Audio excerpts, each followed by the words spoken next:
Hi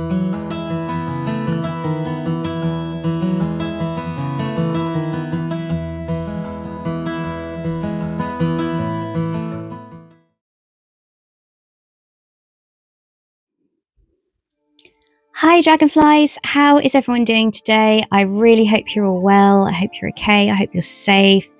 It is so wet here. We've got so much flooding. It's just chaotic, honestly. And my house is rather chaotic today. So please excuse if you hear crashing and banging and dachshund barking. If you own a dachshund, you will know that that's kind of what they do. And there are kittens running around. So yeah, who knows what's going to happen in this video, but you know, that's part of the joy. So welcome, or welcome back to my little corner of YouTube. Firstly, I want to thank you so much because I've hit the 500 subscriber mark and I'm genuinely cannot believe it. I can't believe there's just over 500 people out there that want to listen to me batter on about nothing in particular. So thank you so much. It makes me a little bit emotional, which again, you're probably all used to, but I think my dad was my first subscriber and he was so supportive. And every time I added another, say 20 followers to my number, I would send him a little screenshot of how many subscribers I had, subscribers, not followers. And he'd be, yeah, go on, you're getting there, you're nearly there. And our sort of joint target, really, I guess, was the 500, at least to begin with. And I think probably the last he knew, we were somewhere in the 400s, and he was so excited for me.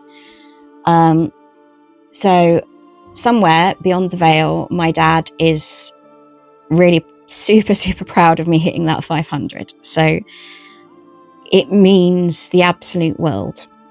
But I can almost hear him saying, well, why stop there? Carry on. So yeah, the more I can grow this channel, the better, because I love it. It means so much to me. And my dad and my father-in-law are so much part of this channel. So yeah, let's keep going if we can. So if you haven't subscribed yet, please, it would be wonderful if you did, but only if you genuinely want to, you know, listen to me waffling on. So this video is a kind of second part to my one in, one out. Basically, for those that don't know, I'm going to have a low buy year. Now, that probably means something slightly different for me than it does for others. I think last year I bought something in the region of about 200 decks, maybe, which is frankly dreadful. I mean, I'm almost... Am I ashamed of it? Yeah, a little bit, because, you know, I just went mad, but it was because I just started the channel and I thought, well, what am I going to talk about? I'm new to all of this. What am I going to talk about if I don't have decks? So I just thought I have to buy decks. And also, being an ADHD girly, it was the hyper focus of the moment to buy all the decks. So yeah, I think this is the year where I need to buy less decks and be more thoughtful about those decks. And I thought one way to kind of discipline myself a little bit is to try the one in, one out method. Now, I don't know that I'm going to stick to this because you know, it's not in my brand to stick to things generally. It's not in my makeup, but you know, it's worth a shot, right? So my idea is that for every deck that I pass on because I'm not making use of it, or it doesn't vibe with me, or for whatever reason, I can bring in a new one that I really want, that I think is going to fit beautifully in my collection. So I'm going to try not to go for decks that I'm buying because they're really hyped up. I'm not going to go for decks that are impulse buys. I'm going to think before I buy. It's just so it's not low buy in terms of like I'm going to buy one or two and that's it. It's that I'm going to be more controlled and more thoughtful, which I kind of started to try and do last year. But I'm sort of going to knuckle down and try and get this done this year. But don't be surprised if by April I've got a 20 deck sat here that I'm doing an unboxing video for, because I have zero willpower. Anyway, this time we're doing my boxed tarot, and this was much, much harder than the Oracle decks because I'm much more connected to tarot than I am Oracle.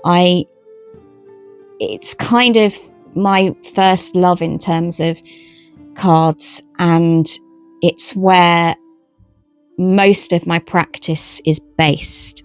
The vast amount of my practice is based in tarot, and therefore it was really, really hard to narrow down decks for Purgatory Pile and Definitely Going Pile. What I have done in order to not make this the longest video ever is I've narrowed it down to decks that I'm definitely going to pass on. No doubts, no second thoughts, no change of heart. These are the decks that are definitely being passed on. But the pathetic thing is, Dragonflies, is that there's only 4 of them. Now, I suspect that I will, again, at some point later in the year, do this exercise again, and there will be more.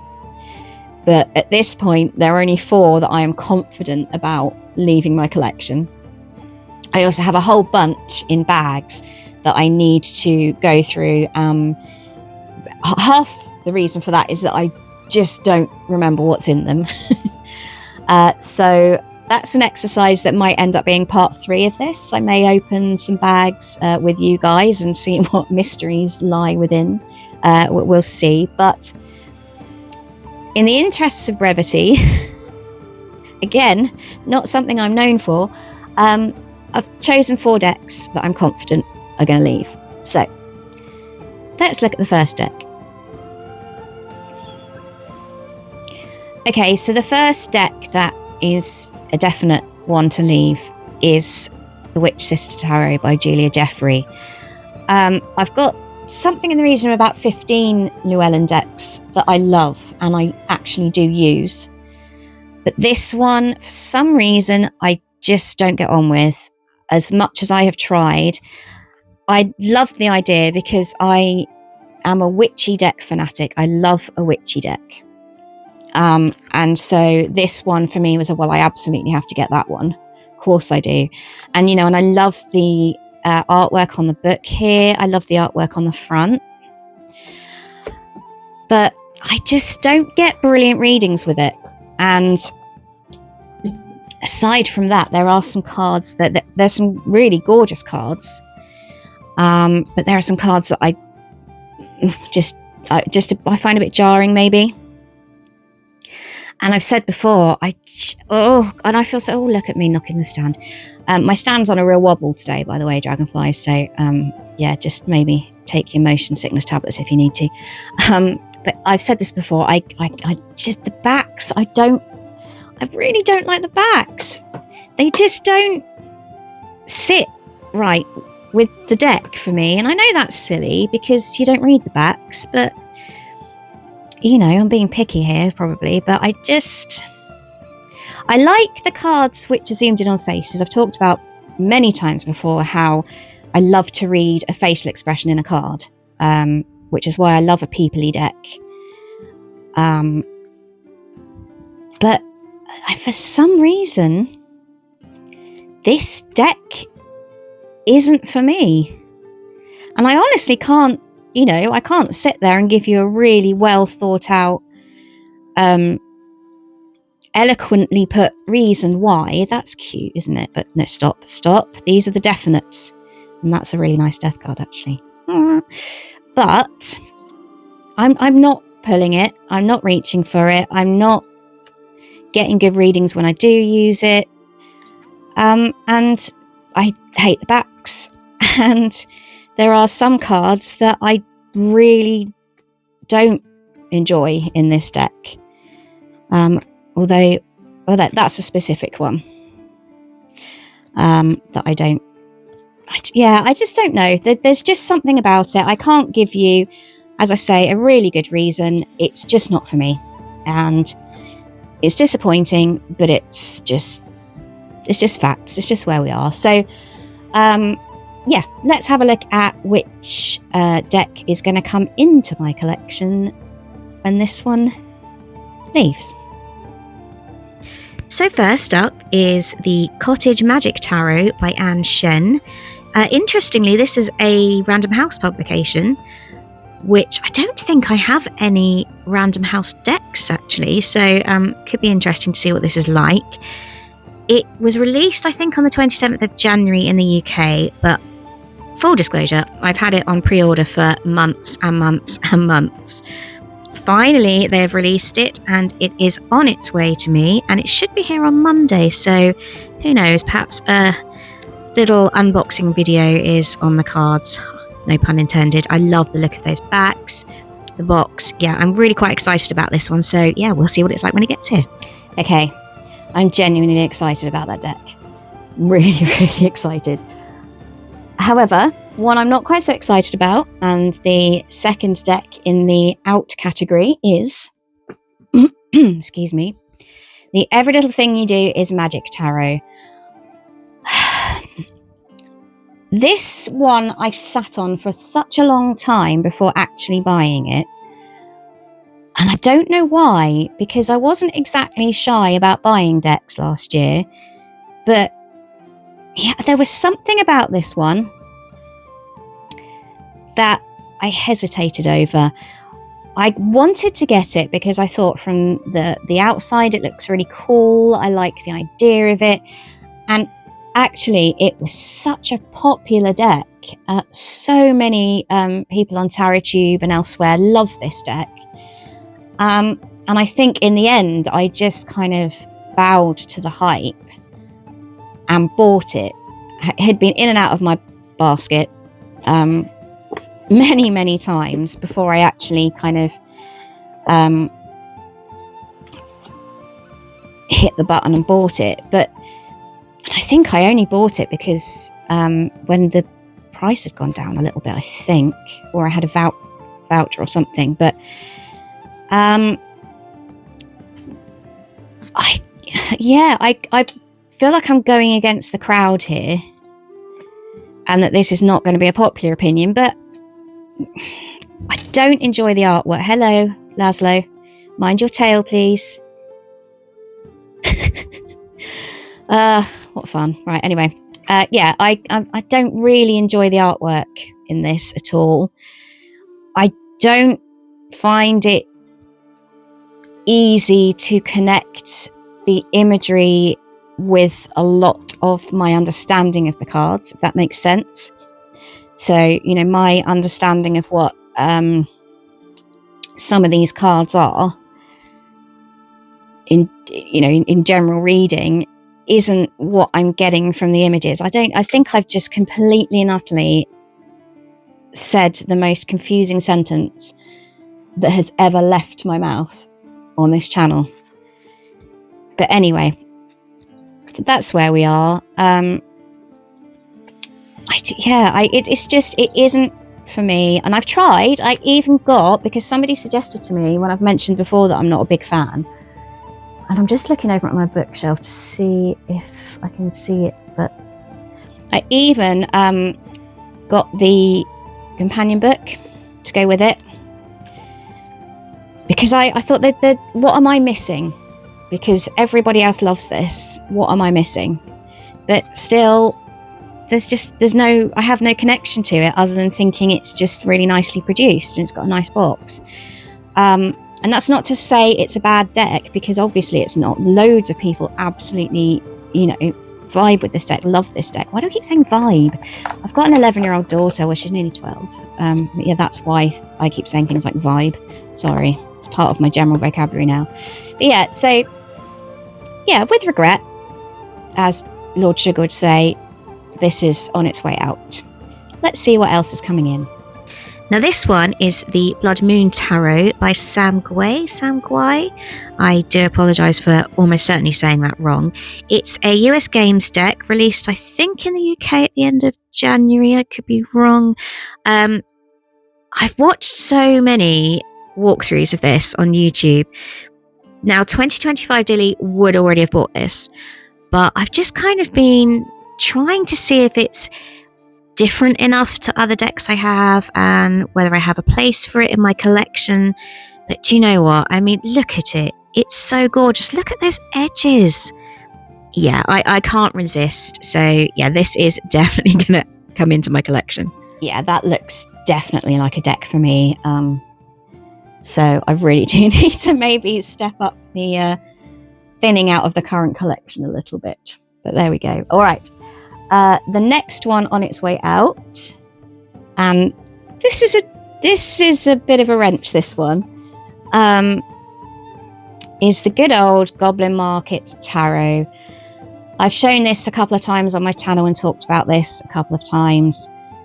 I love John Matthews. Actually, I probably talked about that particular thing in most of my videos. I really love John Matthews decks. I love the concepts behind them. I love the depth in them. I love the themes. I love that, I love a deck you can just read straight out of the box, but I also love a deck that needs, some deep diving and some, understanding and a little bit of a different system and, something to really get stuck into. And so buying this for me was a no-brainer. The Goblin Market poem is fabulous. So the theming is all there. And like I say, John Matthews, how could we go wrong? But I just don't like the deck. And I'm just going to say it. I'm not going to tiptoe around it. I wish I did, but I can't. Unlike something like the Wildwood Tarot, which I just, as you know if you've been here before, is my soul deck. I just love it. And that system, the whole kind of, the whole deck just clicked with me, even though it's not a traditional RWS. It just clicked with me. I loved it and I loved learning it. But I don't know. I just feel like this deck feels very contrived to me.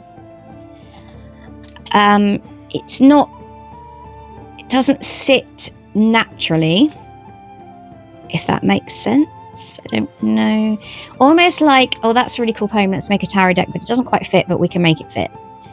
That's probably really, really unfair, but it's just the feeling I have.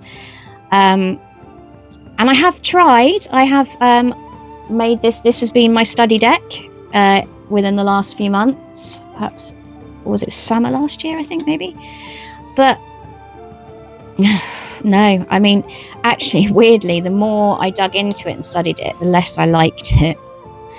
And that can't be good, can it? So, and I'm not enjoying the artwork either, which doesn't help.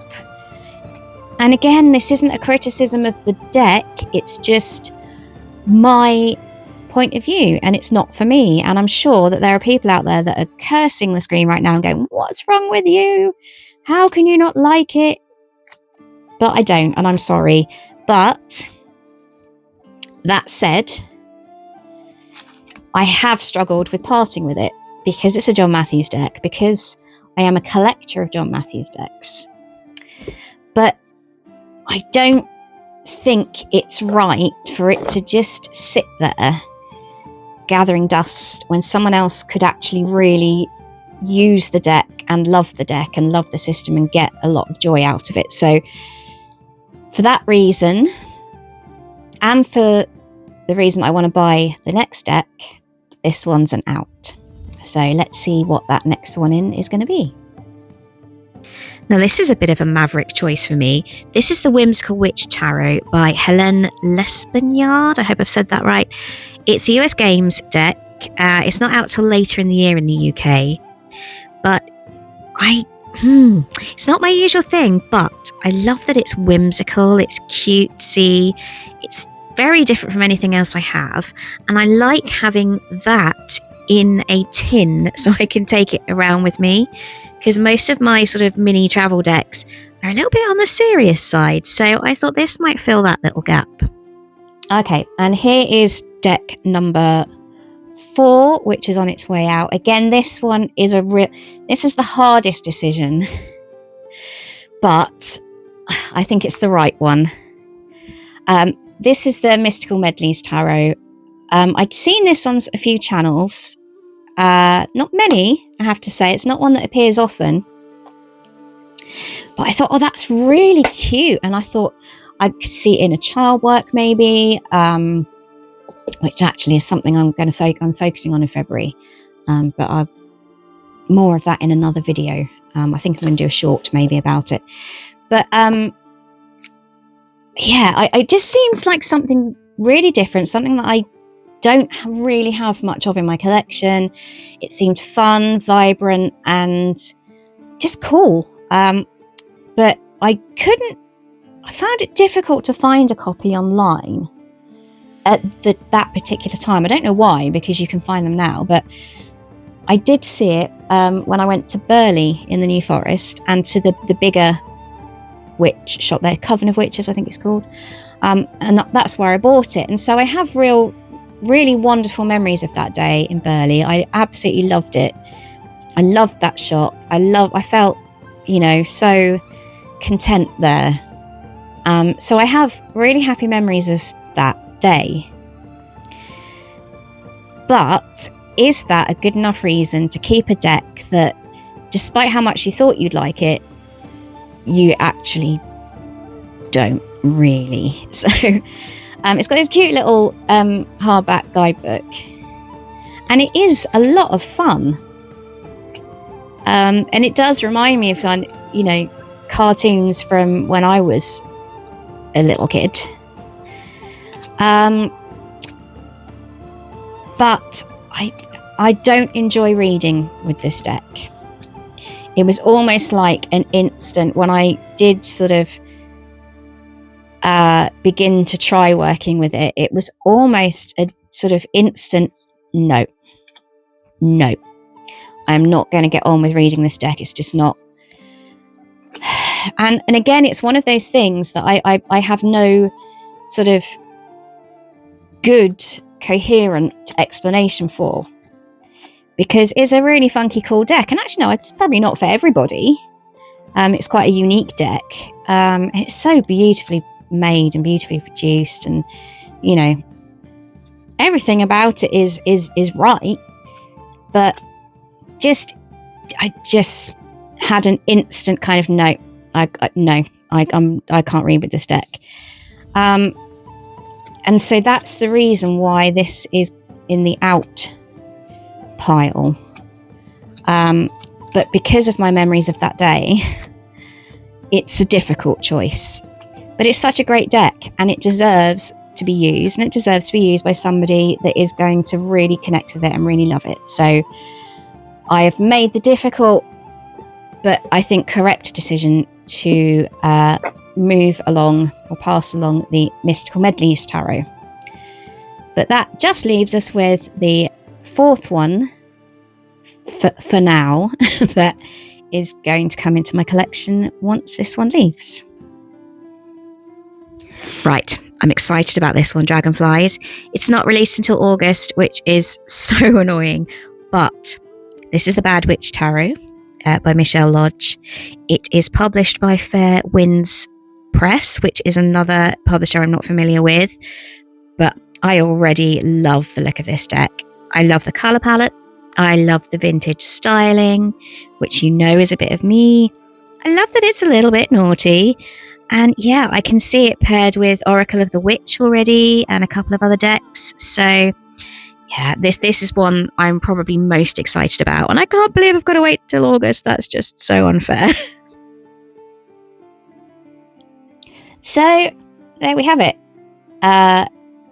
One in, one out. That's the theory.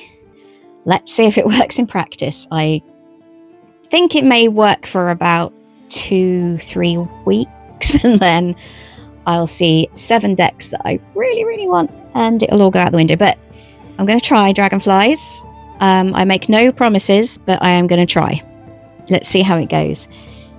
Anyway, thank you so much for watching. Again, if you would like to subscribe, I would be very, very happy and grateful. But either way, thank you for listening to my waffle.